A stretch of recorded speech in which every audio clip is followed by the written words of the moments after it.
आज सुबह जब सूर्योदय हुआ तो उसके साथ ही ज्ञानवापी परिसर में हलचल तेज हो गई। कल इलाहाबाद हाई कोर्ट ने फैसला दिया था कि एएसआई का सर्वे वहां जारी रह सकता है, तो उसके अनुपालन में आज सुबह से ही 51 सदस्यों की एक टीम एएसआई की ज्ञानवापी परिसर में पहुंच गई और वहां सर्वे का काम जारी कर दिया, शुरू कर दिया दोबारा से। सभी दोनों पक्षकारों को भी बुलाया गया है, वहां से जुड़े जो प्रतिनिधि लोग हैं उनको भी अनुमति दी गई अंदर जाने के लिए। लेकिन इस बार एक विशेष बात ये की गई कि मीडिया को ज्ञानवापी परिसर से दूर रखा गया है। करीब 200 मीटर का दायरा तय किया गया कि मीडिया उसके बाहर रहेगा।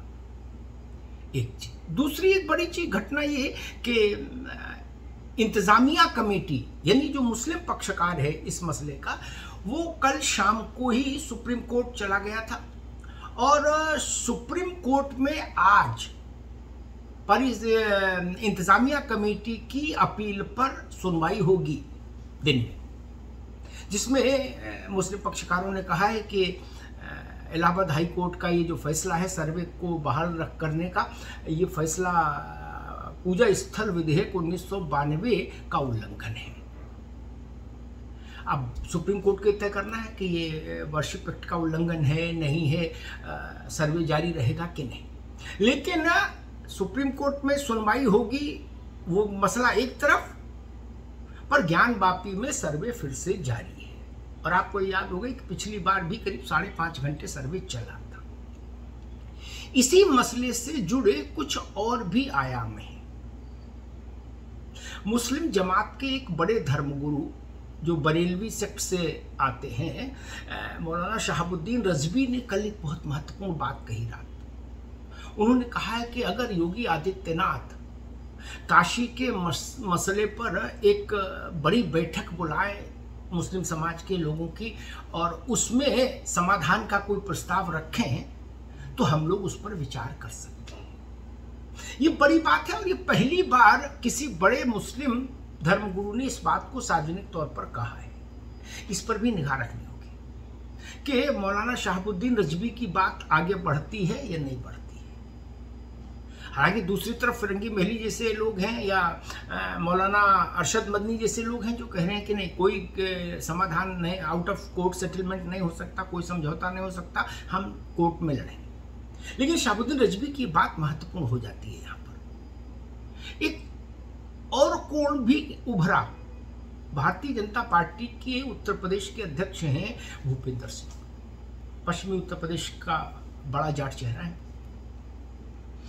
उन्होंने कहा कल रात के मथुरा का मुद्दा भी भाजपा के लिए खुला है, जारी है।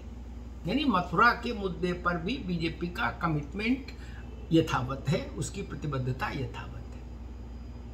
मथुरा को लेके ऐसी स्पष्ट घोषणा प्रायः कम ही बीजेपी को लोग करते हैं। अब अगर भूपेंद्र चौधरी ने कहा है और वो भी ज्ञानवापी के संदर्भ में बोल रहे थे, तब उन्होंने मथुरा को भी उसमें जोड़ा है, तो इस बात का भी कोई मतलब है। ज्ञानवापी का मसला कितना हाई वोल्टेज है राजनीतिक दलों के लिए, इसका अंदाज आप इस बात से लगाइए। समाजवादी पार्टी ने कल इस मसले पर साफ कर दिया कि पार्टी का रुख क्या है भी या नहीं है कुछ, ये केवल और केवल अखिलेश यादव तय करेंगे। नीचे की पूरी रैंक एंड फाइल को इस बात के लिए हिदायत दे दी गई कि आप काशी के मसले पर कुछ नहीं बोलेंगे। इससे पता लगता है इस मसले में, इस मुद्दे में करंट कितना ज्यादा है।